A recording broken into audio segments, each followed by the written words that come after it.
based in Chennai, Bangalore, and Mumbai. Mr. V. Raghuraman, Advocate, Bangalore, and Mr. K. Vaitishwaran, Advocate, Chennai, are two other partners in the firm.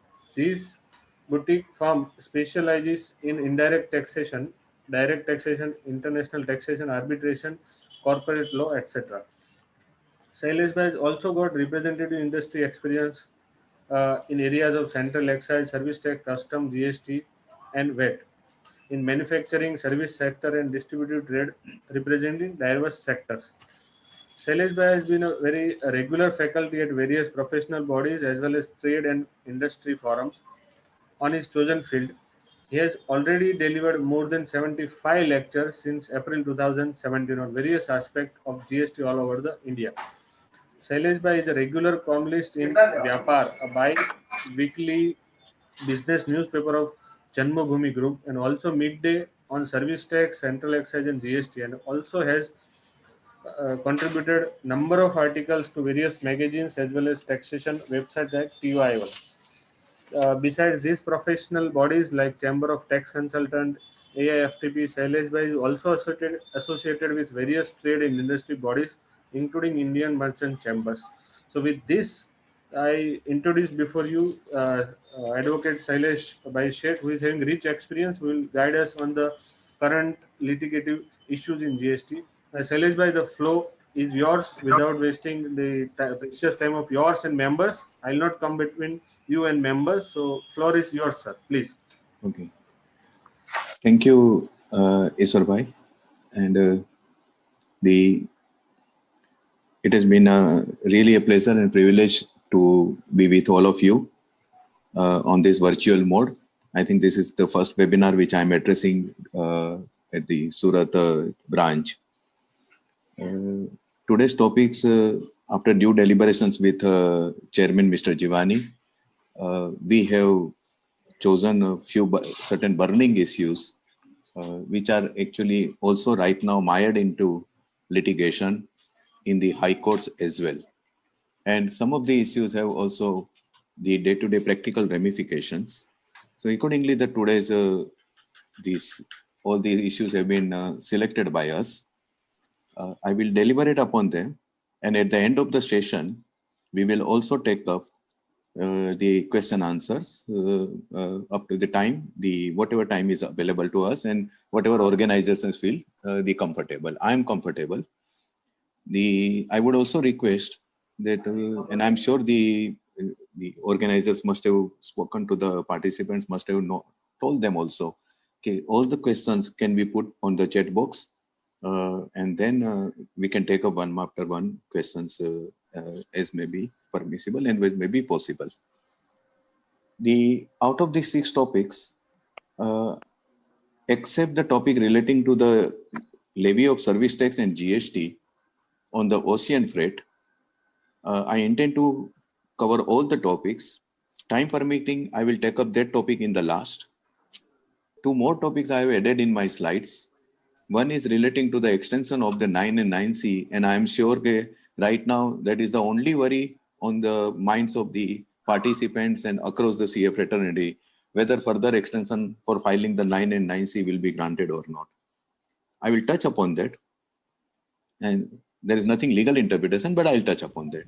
There are certain aspects which I would like to highlight about this extension of the 9 and 9C. And the other part is about the time limit under section 16(4) about the within 180 days, the payment which is required to be made. I will try to highlight upon that also. So in that case, proviso to section 16(2), for which 180 days time limit is provided. These are the 2 additional topics which I would like to cover today. Friends,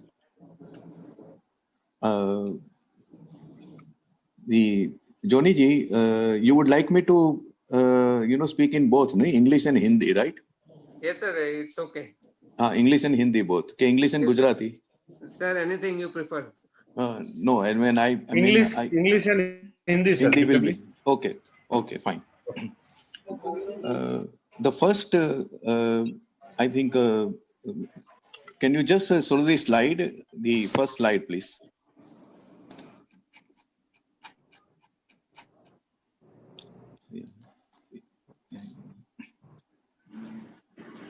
This is the first topic which we will be taking up. Participants may kindly note that this entire presentation in PDF form will be circulated to all of you by the branch once the session is over. So branch will take it up and they will take care of that sending to everybody. So there is no need to take any photographs or anything. This will be with you today, tomorrow, as per the branch convenience.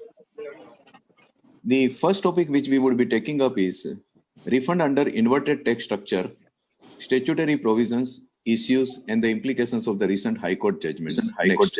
Next. Friends, you are aware that Section 54 is a comprehensive integrated code for the refund under GST. Today, the text of this Section 54, I think there are some disturbance.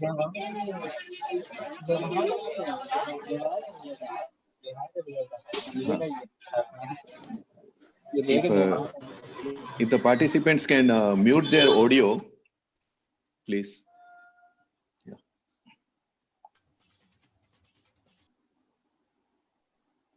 So Section 54 deals with the refund arising under GST of the tax or interest or penalty or any other amount, including the accumulated ITC. And it is a complete code by itself. This is the text of the Section 54. To the extent it is relevant for today's discussion, we will be concentrating on subsection 3 for the today's purpose. Next.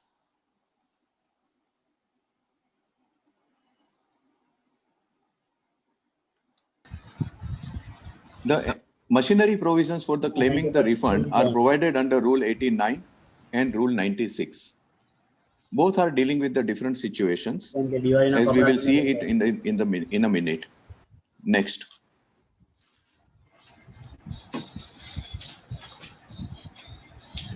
If you carefully see Section 54, two things come to the notice. You would find that Section 54 subsection 1 deals with the refund of tax, interest, etc. And Section 54 subsection 3 provides for the refund of the unutilized ITC. Please bear it in mind that Section 54 subsection 1 does not deal with the unutilized ITC refund. For that, one has to go to 54.3 only. 54.1 does not deal with the refund of the ITC. It provides for the refund of the tax, interest, or any other amount paid, like late fee or penalty or whatever. For whatever reason, the refund might be arising. What is also important to note is that Section 54 is an integrated comprehensive code for the refund of the GST. वो एक स्वयं पर्याप्त self sufficient complete code है refund के लिए. You do not have to look for anything else except transitional provision section 140 and 142. The other provision, section 54, is the paramount provision for the refund. And it is mostly structured, mainly it is structured on the basis of section 11B of the Central Excise Act. If you compare them, you will find that by and large, section 54 is patterned on section 11B only. And since provisions of section 11B were also made applicable to service tax by section 83 of the Finance Act, the same logic will apply. What is important to note here is this: any disputes arising under section 54 for refund purpose in any manner,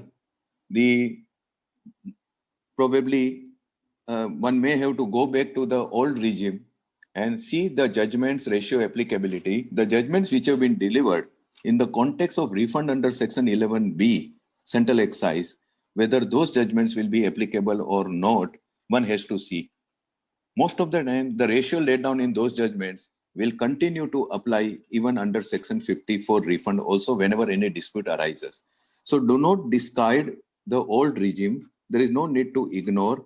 आपको जो excise और service tax में refund में जो judgements पास हुए हैं कोई भी डिस्प्यूट पे, जैसे रिफंड रिजेक्ट करने से पहले सो कॉज नोटिस जरूरी है कि नहीं, तो ये जो सारे जजमेंट्स है, वो सारे judgement technical violation with the substantial compliance, whether refund can be rejected और नॉट, तो ऐसे काफी सारे जो डिस्प्यूट है वो डिस्प्यूट पे एक्साइज और सर्विस टैक्स में वो जो जजमेंट्स जो सारे जो डिलीवर हुए हैं, अनजस्ट एनरिचमेंट हो या लिमिटेशन हो, तो ये सारे जजमेंट सेक्शन 50 कोर के तहत अगर आप रिफंड क्लेम करते हो तो उसमें भी उसके सिद्धांत लागू हो सकते हैं। ये बात आपको याद रखनी है।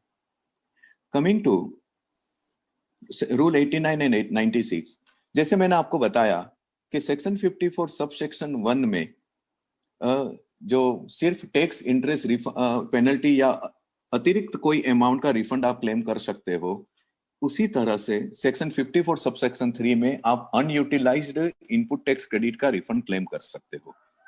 अब तो इसकी जो मशीनरी प्रोविजंस है, laying down the form and the manner in which the refund can be claimed, तो ये मशीनरी प्रोविजंस सेक्शन 54(1) के तहत जो रिफंड क्लेम किया जाता है उसको रूल 89 के अंदर आपको देखना है।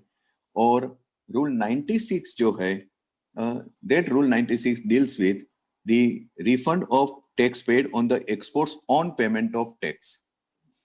अगर एक्सपोर्ट्स हो रहा है ऑन अंडर बॉन्ड और LUT without payment of tax, तो उसके रिफंड के प्रोविजन सेक्शन रूल 89 में है। इसी तरह से ITC utilise unutilise ITC tax penalty interest, उसकी जो रिफंड की जो सारी मशीनरी है वो रूल 89 के अंतर्गत दी गई है। और रूल 96 जो है that is only for the refund of the tax paid on exports on payment clear made on exports. तो ये डिस्टिंक्शन आपको याद रखना है। कमिंग टू नाउ सेक्शन 54(3), ये जो डिस्प्यूट जो है वो डिस्प्यूट अगर हम पहले समझ ले कि सेक्शन अनयूटिलाइज आईटीसी, ये जो पूरी डिस्प्यूट अभी जो हम जो जिसके बारे में अभी हम चर्चा करेंगे वो सिर्फ एक ही इश्यू पे हम चर्चा कर रहे हैं कि वेदर जहां पे इन्वर्टेड टैक्स स्ट्रक्चर अगर हो और वो इन्वर्टेड टैक्स स्ट्रक्चर के अंतर्गत मुझे मेरी आउटपुट टैक्स लायबिलिटी अगर मेरे इनवर्ड सप्लाईज पे जो मैं टैक्स भर रहा हूं जिसकी मैं क्रेडिट ले रहा हूं, if my outward tax liability is lower than my input tax credit which I am availing on the inputs and input services, can I claim the refund of the tax on which credit which I have taken on inputs as well as the tax I have taken on input services both? This is the dispute. जहां तक input का सवाल है, there is absolutely no problem. Inverted tax structure के अंतर्गत आप input का भी, इनपुट पे जो टैक्स आपने जो भुगतान किया है करदाता ने, उसकी आईटीसी भी आप उसका रिफंड क्लेम कर सकते हो। परंतु इनपुट सर्विसेज पे यह रिफंड मिले अंदर rule 89(5), that is the relevant rule. Rule 89(5) के अंतर्गत मुझे इनपुट सर्विसेज पे जो मैंने टैक्स की भुगतान की है जिसकी of which I am taking the ITC, can I claim the refund of that ITC on input services under rule 89(5) when my product suffer the inverted tax structure? This is the question. यह एक प्रश्न है जिसके बारे में हम अभी आज हम चर्चा कर रहे हैं। Can you go back to the 54(3) slide, third slide. Third. Next, previous one, yes. Now, मित्रों, अभी अगर आप देखेंगे तो सेक्शन 54 सबसेक्शन 3 है, वो कहते हैं कि a registered person may claim the refund of any unutilized ITC at the end of any tax period. यहाँ ये आप इसकी जो शुरुआत है ये सबसेक्शन 3 की, that is very interesting. There is a sort of a the general statement, a complete green signal that a registered person may claim refund of any unutilized input tax credit at the end of any tax period.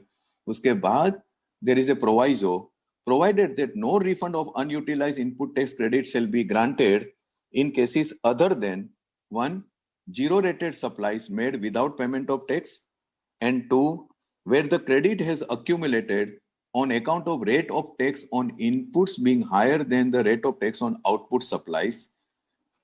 We will stop here. Now come to slide number 6.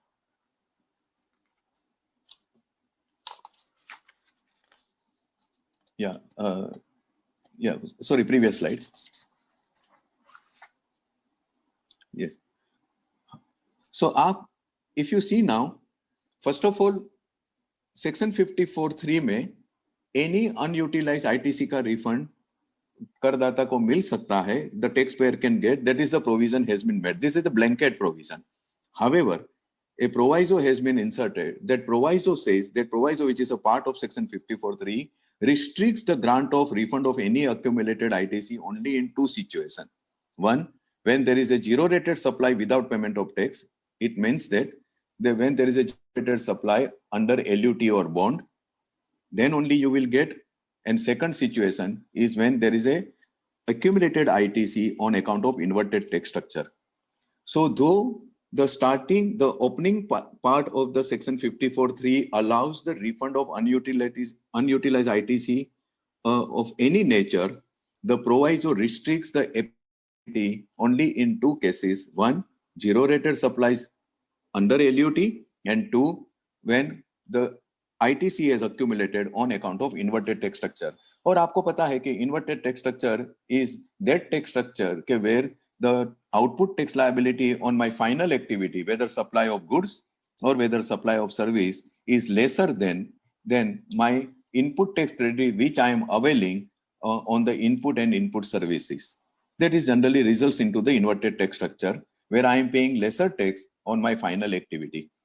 Coming to the refund under inverted tax structure, सबसे पहले we should remember that till GST came into operation, inverted tax structure के अंतर्गत accumulated sandwich credit की refund देने की कोई भी व्यवस्था कभी भी एक्साइज में नहीं थी और सर्विस टैक्स में भी नहीं थी. This has been introduced for the first time under GST. No refund was allowed under excise and service tax of the accumulated sandwich credit which was arising on account of the inverted tax structure.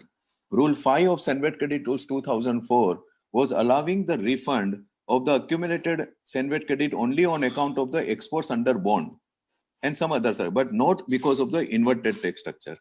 For the first time, these provisions have been introduced in the indirect tax structure under GST, in the GST regime. This is a very significant fact which should be kept in mind. Next.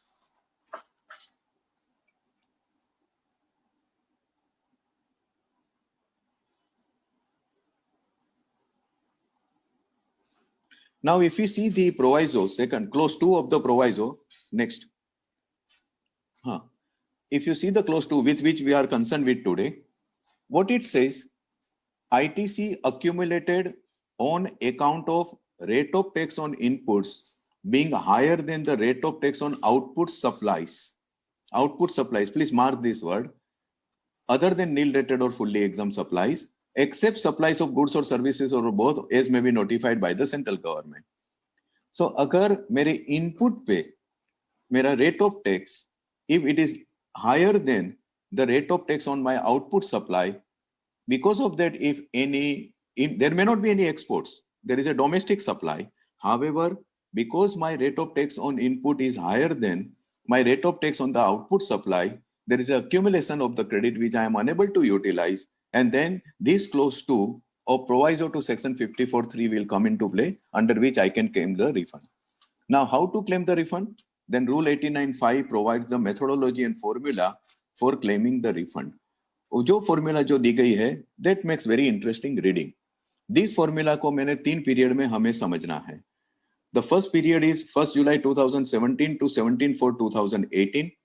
Second period is 18 for 2018 to 12 June 2018 and 13 June 2018 से जिसमें retrospective amendment किया गया from 1/7/2017. Now let us see the next slide. Now, if you see the first period 1/7/2017 to 17 for 2018, the formula which was talking about, which we were talking about, was the, just go back to the previous slide, please.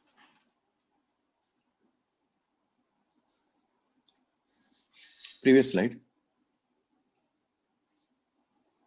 Previous, पहले वाले, इसके पहले. अच्छा, हाँ, if you see, The formula says maximum refund amount is equal to turnover of inverted supply of goods, inverted supply of goods into net ITC. We will stop that. I'm not going to interpret this formula beyond a limit. Two, the factors should be kept in mind. Turnover of inverted supply of goods and multiplied by net ITC. Next. Now, net ITC again has been defined under sub-rule 4, and that sub-rule 4 net ITC, which was defined under the rule 89.5 की बात हम कर रहे हैं, where it was defined so as to mean how it is defined under rule 4 that has been adopted. And rule 4 defines the net ITC as means input tax credit availed on input and input services. This is a definition. Net ITC, ये definition यहाँ पे adopt की गई थी up to 17.4.18. Net ITC means input tax credit availed on input and input services. Prima facie इसका conclusion ये निकलता है कि till 17.4.2018 I was entitled for the refund of accumulated ITC even availed on input services. However, 18/4/2018 को sub-rule 5 को substitute किया गया and the formula was also substituted in this manner. Maximum refund amount is equal to turnover of inverted rated supply of goods and services. First formula में, initial formula में turnover में मुझे services का turnover नहीं लेना था. Now I have to include even services turnover. But net ITC has now been separately defined. And how it has been defined? Net ITC shall mean input tax credit availed on inputs. The original definition of net ITC, which was given in sub-rule 4, जो 17th April 18 तक जो adopt किया गया था, उसमें input and input services both were there. Now it is only on inputs. Now coming to post amendment on 13 June 2018, or ये amendment, friends, has been done retrospectively from 1/7/2017. This has been done retrospectively by notification 21/2018. And in this, it is a formula remains ditto the same. There is no change in the formula. Net ITC also remains the same. So what is the conclusion? Though up to 17/4/2018, net ITC की definition के मुताबिक I was entitled for the refund of the accumulated ITC even on input services. From 18/4, that facility was withdrawn from me because net ITC की definition में से input services को हटाया गया. And after 2 months, the very formula, same formula was given retrospective effect from 1st July 2017, meaning thereby the government legislative intent is not to grant the refund of the accumulated ITC on input services, which is arising on account of inverted tax structure. I'm right. I'm not on zero rated supplies on without payment of tax. That is not the subject today. We are only on inverted tax structure. And please also bear in mind that clause 2 of the proviso, जिसके अंतर्गत ये refund हम claim कर रहे हैं, it always spoke about the rate of tax on input being higher than the rate of tax on output supplies. तो ये दो चीज हमें याद रखनी है कि today the legal position going by the plain meaning is that my section says rate of tax being higher on inputs being higher than the rate of tax on the output supplies, and my formula says net ITC means ITC availed on inputs. और एक सहज इसका जो conclusion निकलता है वो ये है कि अगर say for instance I am a trader or a manufacturer, and if my rate of tax is higher than on input is higher than the rate of tax on my final finished goods which I am selling or manufacturing and selling, in that case I may be entitled for the refund of the accumulated ITC on my input, my procurement of the goods, but not on input services. And that is what the view prevalent amongst the department. This is coming from this entire history. Next. This was challenged before two high courts recently. Two high courts have delivered their final judgment. One is Gujarat High Court in VKC footsteps, and second is Madras High Court in a Alstom case. Madras High Court is on 21st September 2020. They have delivered this judgment. In VKC, the challenge was to non-grant of the refund under Rule 89(5) on the input services. And the High Court has summarized this conclusion in this manner. One, I'm not going into the detailed argument of the challenge. These are the summarized version of the High Court judgment. One, what High Court has held in a very detailed judgment, that explanation denying the refund of unutilized input tax credit on input services is ultra virus section 54(3). This was the first conclusion reached by the High Court. High Court ने ये कहा कि जो explanation जिसमें net ITC में से input service का reference हटाया गया है, thereby the refund on the input services is being denied. That explanation is ultra virus section 54(3), because under section 54(3) there cannot be no such prohibition or no such restriction can be read into the section 54(3). That is the High Court conclusion. Second, considering the entire scheme of the thing, High Court said this explanation has to be read down to the extent that the same defines net input tax credit means input tax credit only. Net input tax credit means input tax credit only, means the entire input tax credit. That is the High Court conclusion. Third, net input tax credit means input tax credit availed on input and input services as defined. Four, considering the provisions of the Act and rules, scheme and object of the Act, the intent of the government by framing the rules, restricting the statutory provision cannot be the intent of the law as interpreted by the board in its circular dated 31st/12/2018, whereby the refund on input service was sought to be denied, where the board said a refund of ITC accumulated on input services cannot be given under inverted tax structure. So High Court said, no, this is not flowing from the scheme. This is not flowing from the object of the scheme. This is not flowing from the statutory provisions.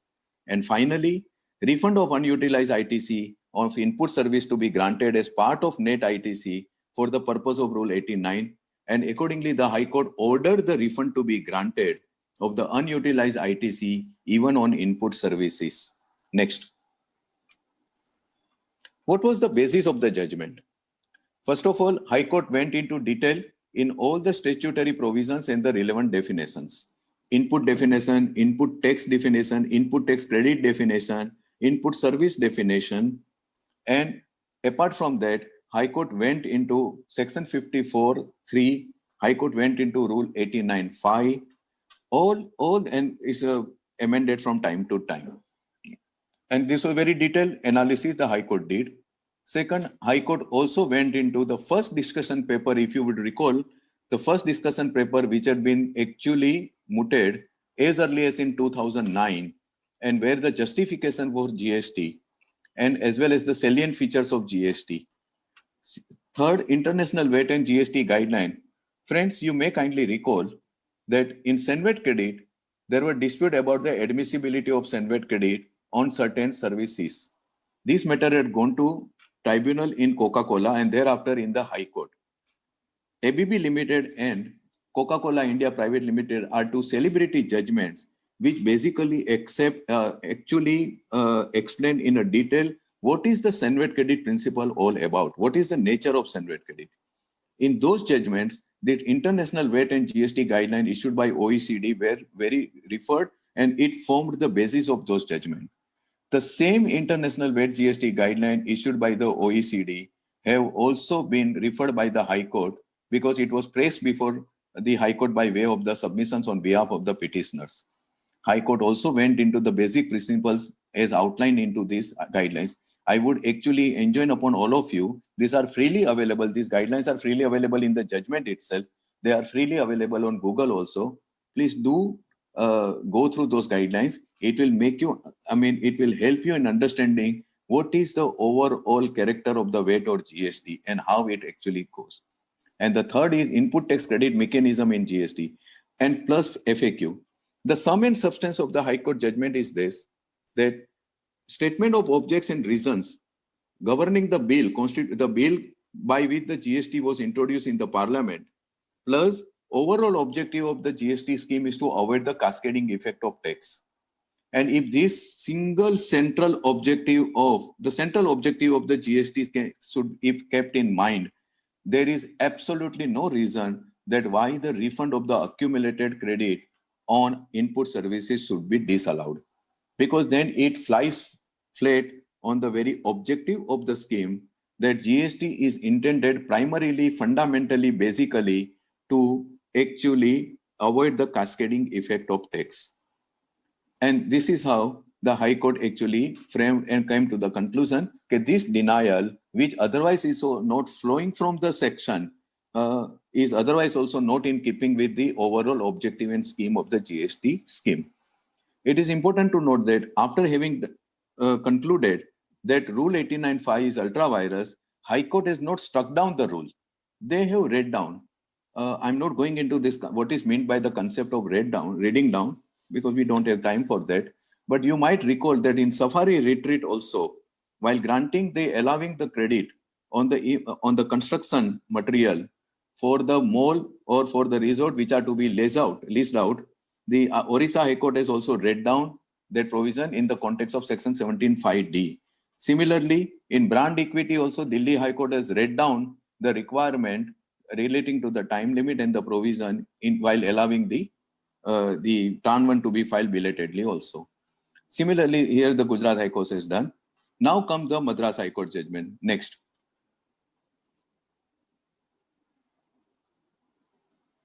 Madras High Court unfortunately did not subscribe to the view of the Gujarat High Court, and in a detailed judgment again, Madras High Court said first Rule 89.5 is intra-virus Section 54(3), and on the various aspects, friends, I'm not going into detail. I have actually summarized under each heading what the Madras High Court actually held. There was a constitutional challenge to Section 54(3). High Court says Section 54(3)(2), that is proviso, is valid and constitutional. Rule 89.5 is not ultra-virus Section 54(3). Next. Refund of unutilized ITC is not an exemption, it is not an incentive, it is not a rebate, it is not a discount or abatement, but it is in the nature of benefit or concession. Because it is in the nature of benefit or concession, unless statutorily it is allowed to be given, it cannot be claimed as a vested right. Friends, you will recall the same conclusion has been reached by the Madras High Court in RS Money case, where they have relied upon the Supreme Court judgment in Jayam and Company and another judgment in the ALD Automotive, that credit or set-off is a benefit or concession and it is not a vested right. This issue has now actually is one of the major issues which would be found in brand equity case. So whether it is a vested right or not, that we will have to see. The other conclusion, there was a challenge to the classification that there is basically a arbitrary and unreasonable classification whereby the refund on the input services is not being allowed under inverted tax structure. High Court says that in the matter of fiscal or tax legislation, legislature has got a great leeway whereby they can create the class, and this class, the way the classification has been done, does not actually make it arbitrary or unreasonable. Next. And the basis of the High Court observation was that goods and services have always been treated differently since the time immemorial. Therefore, this classification is nothing wrong with this classification. Now, so we are now in the contrary. With all these views, High Court said that we are unable to subscribe to the view of the Gujarat High Court in VKC footsteps. So we have two diametrically conflicting judgments today. One by Gujarat High Court, which says that refund of the accumulated ITC on input services cannot be denied, and Madras High Court says that such denial is valid and legal and proper. Where do we go between two conflicting judgments? Before I deal with that, friends, let me observe certain things. There are conflicting views, no doubt. Which view shall prevail? Before we take a some before we deliberate on this, which view seems to be more reasonable, proper, and plausible. There are certain aspects of both the judgments. Gujarat High Court judgment, one peculiar aspect is this: High Court has not struck down Rule 89.5, even though it declared it as a ultra virus Section 54.3. They only read down it. One. Madras High Court, when the argument on reading down was placed before it, in the last paragraph, Honorable Madras High Court said, okay, we are not going into this argument on the reading down. We will wait for some appropriate clause. They have said, and causus emissus, whether if there is missing in law, whether it should be supplied by the court or not, they said, no, that also we will wait for the appropriate stage. Another noteworthy aspect of this judgment of Madras High Court is that there are no conclusive reasoning forthcoming in the Madras High Court judgment, for which they are not agreeing with the Gujarat High Court judgment. Entire judgment does not give any specific reasons why they are not agreeing with the Gujarat High Court judgment. Now, my personal views on this entire controversy are: one, if the legislature wants to deny the credit on input services, accumulated ITC under inverted structure, it is the legislative prerogative. One may not be able to question that. However, as I read Section 54.3, Clause 2, Proviso Clause 2, my personal view is this: that language of that Clause 2 to Proviso does not reflect the legislative intent of denying the refund on the accumulated ITC on input service. It is legislative has a discretionary power. They have got a prerogative, fine, but that should percolate it down. That should be embodied in the language of the statutory provision. If you very carefully read the Clause 2 of the Proviso of Section 54.3, this is not forthcoming that input service pay ITC accumulated cannot be given, refund cannot be given. That is not coming down. Second, a very significant expression used in that clause is output supplies. Can output supplies be restricted only to goods? In my humble opinion, the answer is no. There is nothing in that Section 54.3, that particular clause, which debars the supplier of the services to claim the refund per se, even of the accumulated ITC, if their services, the rate of tax on their services is lesser than the rate of tax, suppose on the input. For instance, suppose a service provider is paying the tax at 5%, but on his input, the rate of tax is 12%. Can he not claim the refund? I'm not talking about input service. He is using the goods also, let us assume. Now, can he not claim the refund under inverted tax structure? He certainly can claim the refund. And that's why, if you very carefully see notification, exemption notification 13/2017, and also the exemption notification, there are certain notification where the concessional rate of the tax or exemption has been provided, 5% or 12% has been provided with a specific condition that no refund of accumulated ITC shall be allowed. If the service providers were not allowed to take the refund per se under Section 54.3, then such condition was not required to be mentioned at all. So service providers are not barred from claiming refund per se. Output supplies would cover not only the supplies of goods, but supplies of services also. Unfortunately, the Honorable Madras High Court did not dwell upon detail the significance of the term output supplies in its judgment. The next is the Section 54.3 and 89.5. I would say that Rule 89.5, the very validity can be subject matter of a challenge, because Section 54.3 does not even provide for any such prescription by the rule at all, unlike Section 54.1. Section 54.1 says refund of tax, interest, penalty, etc. Now, Section 54.1 also says that this refund should be claimed in the form and manner as may be prescribed. If you read carefully Section 54.1, it is at the end, it is mentioned in the form or manner as may be prescribed. However, Section 54(3), which allows the refund of the accumulated ITC under two circumstances. One, zero-rated exports without payment of tax, and under inverted tax structure, does not say in the manner and form as may be prescribed. And therefore, whether Rule 89(5) itself can be challenged, can the power to issue Rule 89(5) be traced to Section 164? That is another question which probably may come to the light in the coming days, because this is a more or less similar question which has been gone into in the Tran 1 related cases, if you read all the High Court judgments very carefully. And importantly, if you see the two formula on 13/6/2018, the 18/4/2018, Subrule 5, which was substituted, then thereafter on 13th June 2018, again Subrule 5 was substituted with retrospective effect.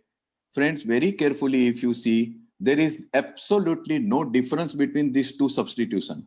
One done in April 18 and another done in June 18. There is absolutely no difference, not even of the comma. That being the case, why the substitution was done in June 18? My personal feeling, my personal view is this was done simpliciter to give the substituted Rule 5, which was substituted in April 18, it could not have been given directly the retrospective effect. Therefore, the retrospective effect was given in June 18 in the mode of substitution. Whether it is a substitution or whether it is a subterfuge, that is something one will have to answer. Because by substituting Subrule 5, you are substituting the earlier substituted rule only. And this may become, whether under delegated legislation, this can be done or not. Having said all this, these are my personal views. So sum and substance of my view is on this, that as on date, the way the Section 54(3) proviso clause 2 stands, vis-a-vis Rule 89(5), the very validity keeping it in mind, whether the substituted Rule 89(5) is retrospective amendment, and considering the overall objective and scheme of the scheme, the denial of the ITC refund on the accumulated ITC refund on the input services does not seem to be passing the muster of the law. It cannot be held to be proper and valid. The refund is available. That is what my personal view is. And because it flies flat against in the face of the cascading effect tax, this is the central objective. VAT or GST is actually operated through the invoice credit mechanism. And in the invoice credit mechanism, when the output tax liability is lesser than the input tax credit available to the taxpayer, theoretically, principally, and technically, the taxpayer is entitled for the refund. However, that refund cannot be given to him, to each and every taxpayer every month or at the end of the tax period. It will be unviable, it will be impractical, it will not be possible. And that's why the taxpayer is allowed to carry forward that ITC forever, which he has legally earned and which he can utilize at any point of time. And then there is no one-to-one correlation also. Why? Because otherwise the government will be forced to give the refund at every end of the tax period to the taxpayer, particularly when there is inverted tax structure. First of all, inverted tax structure should not have the place under GST regime, because the GST is basically a value-added consumption tax. Value-added tax charge on the consumption of the goods and services. Inverted tax structure cannot have the place at all. But if the inverted tax structure is there, so merely because the refund taxpayer is allowed to carry forward the credit, if he is unable to utilize this credit, he cannot be denied the refund on input or input services. That is the fundamental principle governing the VAT or GST. Unfortunately, the Honorable Madras High Court has not gone into any of these aspects. So my personal view is this, that the views expressed by the Gujarat High Court seem to be more plausible, more reasonable, and more pragmatic, keeping with the overall GST regime and the philosophy governing GST. And now what? There are two High Court judgments which is binding. As per the binding principle of the High Court judgment, Gujarat High Court judgment is binding on the SSEs and the departmental authorities in Gujarat, across the Gujarat, till the time the High Court judgment is stayed by the Supreme Court. It is binding on the taxpayers can take the benefit of that judgment departmental authorities are bound to give the effect to that judgment. Similarly, Tamil Nadu taxpayers and department are bound by the Tamil Nadu High Court judgment. If there is any other High Court where again same issue is found, it is for that Honorable High Court to take either the Gujarat High Court line or the Madras High Court line, or High Court can take its own view and the matter can go to Supreme Court also.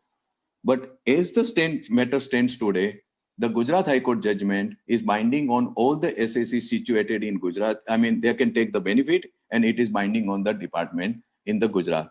So I would personally feel that those who have not been able to claim the refund on the input services based on this Gujarat High Court judgment, they can file the refund claim. If the GSTN does not accept the refund claim technically for any reason, the refund claim can be filed manually also. So this sums up my first discussion on the first topic. Next.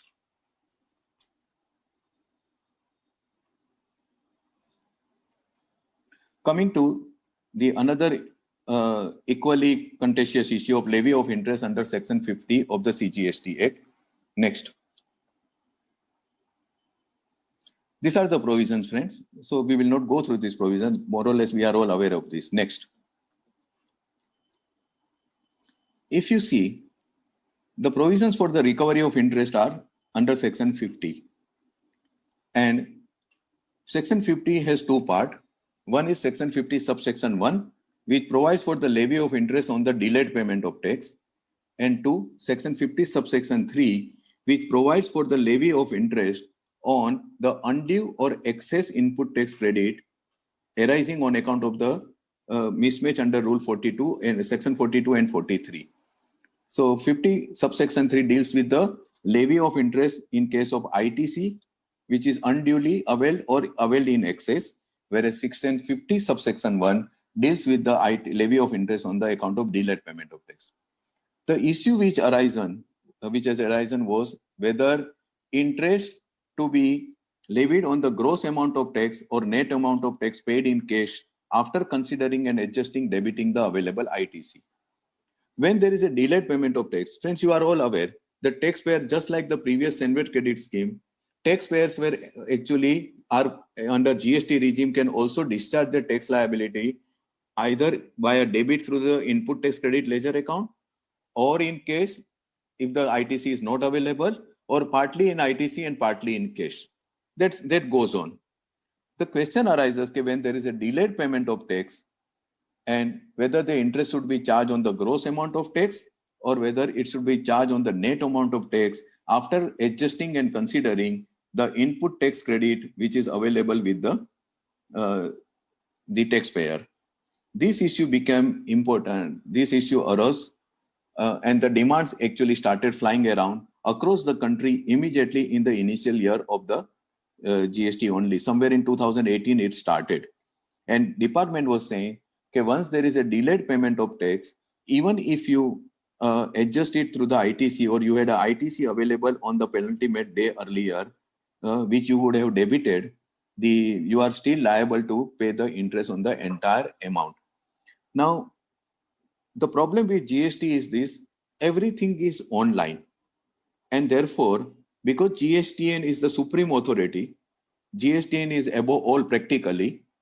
Therefore, when a taxpayer is having the input tax credit balance also at the end of the tax period, but not sufficient to meet his output tax liability, he cannot debit the part amount in the ITC, because he does not have the sufficient cash to make the balance payment. He cannot do this because GSTN will not accept that.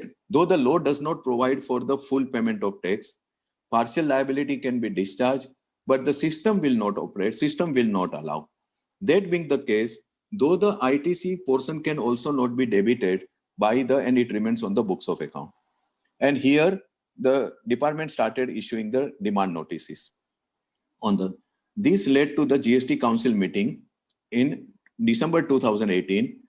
Council took note of this fact, and Council, because there was a lot of protest and uproar over this stand of the department, so the Council decided, no, we will charge you the interest only on the net tax amount after adjusting or debiting the ITC. This was a December 18 meeting.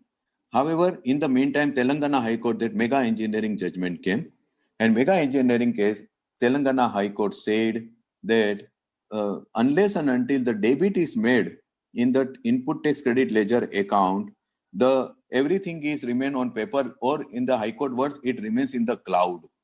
The money does not come to the coffers of the government, and therefore it cannot be said to have been paid, and therefore interest is liable to be paid on the gross amount. That is what the Telangana High Court came. This came as a shot in the arm for the departmental authorities who have been demanding the interest on the entire gross amount. Next. Now, pursuant to the December 18 GST Council meeting decision recommendation, this proviso was inserted in section 50 subsection 1 by the Finance number 2 Act 2019.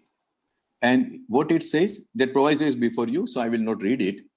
The sum and substance of this proviso is this: whenever there is a delayed payment of tax, the interest will be recovered from the taxpayer only on the net tax amount, with after adjusting or debiting the input tax credit available to him. This is the proviso in keeping with the recommendations of the ITC GST Council. I am not going into the interpretation of this proviso. I am personally absolutely upset and unhappy with this proviso. It is extremely badly and dangerously worded, but that is a different matter altogether. Now, this proviso was never given effect because it did not come into force immediately, though the Finance Act was passed in August 2019. It was never given, it could not be given effect, and it, without giving effect, it could not have become the force. It could not have become operative. It remained on paper. It remained inserted in section 50 subsection 1, but without actually having any life of its own. It was not live. It remained on paper. Why? Because unless it is notified as per the section 1 subsection 2 of the Finance Act, it could not have come into force. Now, there are some reasons why it did not come into force immediately. Government did not notify it immediately.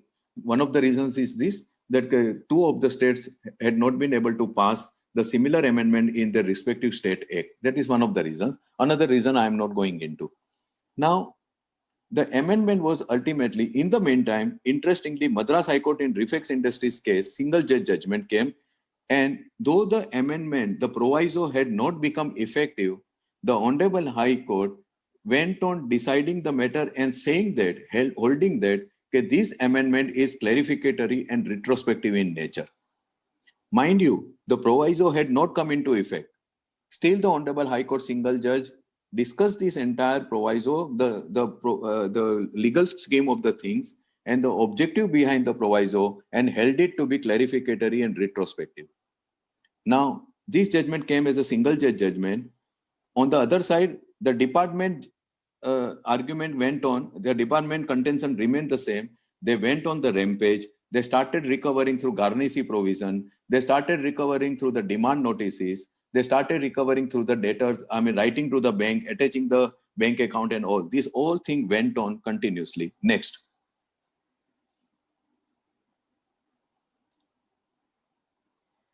Now, what happened was that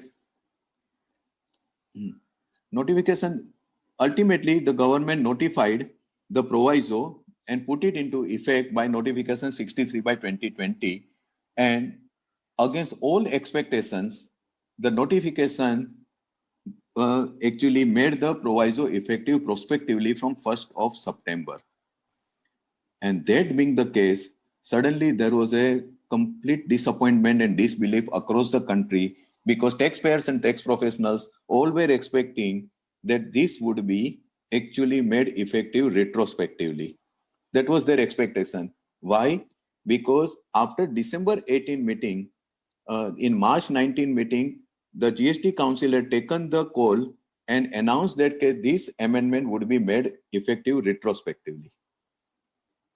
And therefore, nobody believed that there was a sort of a, going back on the promise.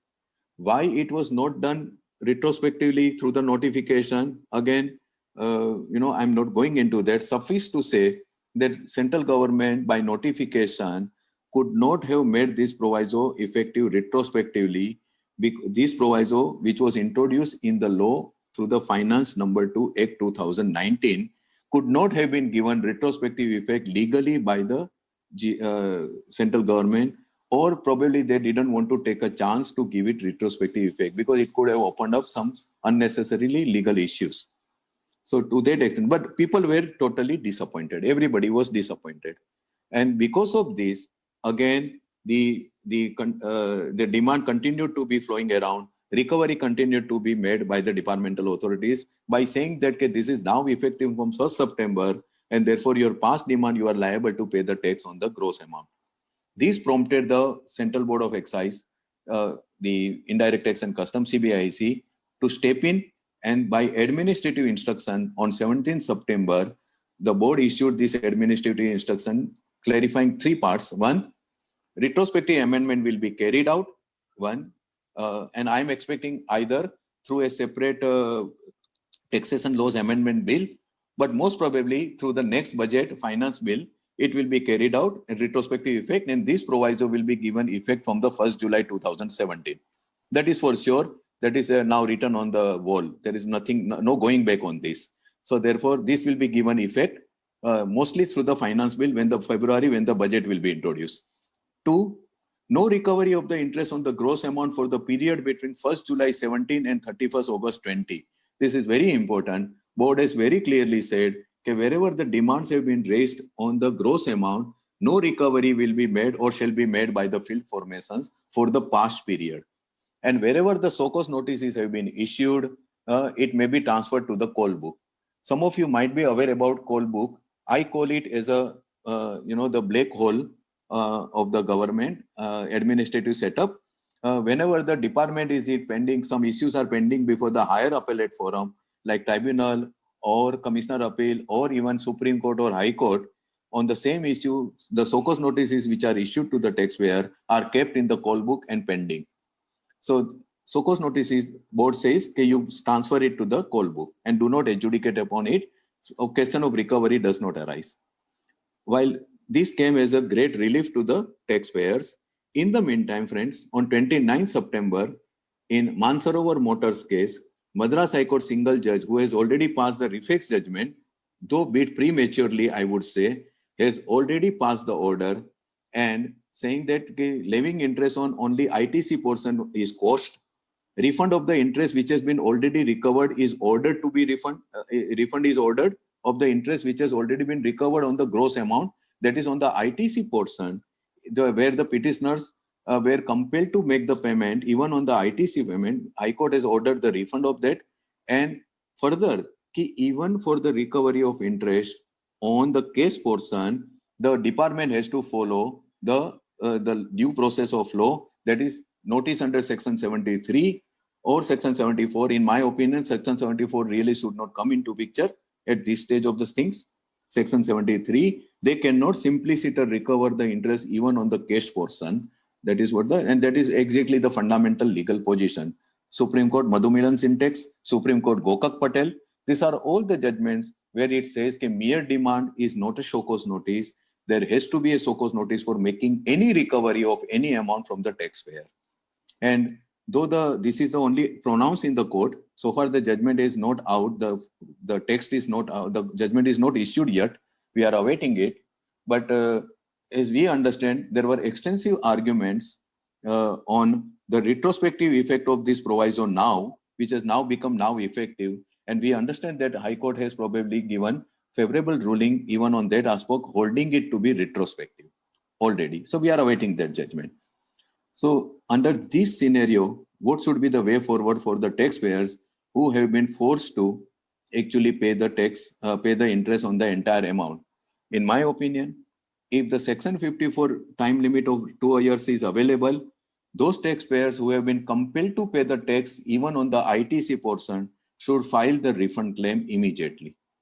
If there is any difficulty on filing anything on GSTN, please file it manually. Don't bother about it. One can file it manually. Two, those where the time limit is already gone, still based on all this legal development, one should file the refund claim, have the rejection order, and then it can definitely be challenged by way of a writ petition. if the time limit is already gone. But my personal feeling is that when the finance bill will make this proviso retrospective, there would also be a provision for claiming the refund within certain stipulated period. Normally 6 months is given for claiming the refund of the tax paid on the ITC portion. And therefore, it will be worth its while to keep the entire issue alive, your right to claim the refund alive. It would be very, very essential.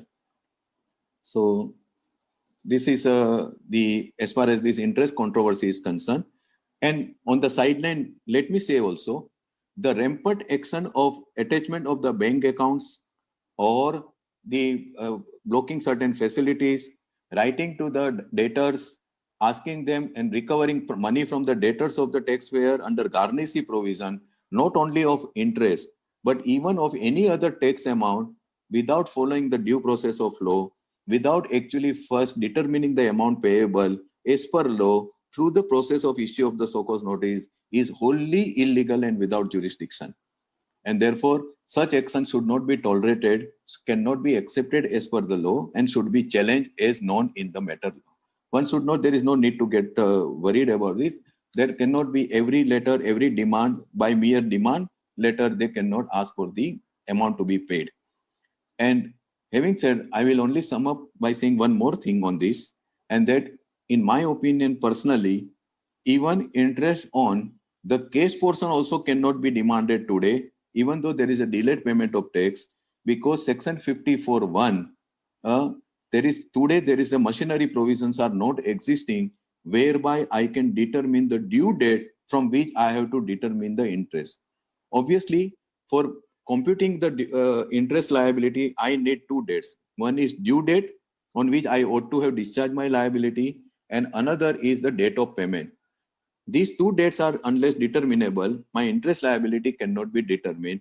In my opinion, probably section 50 subsection 1 is missing on this point, read with the relevant rules.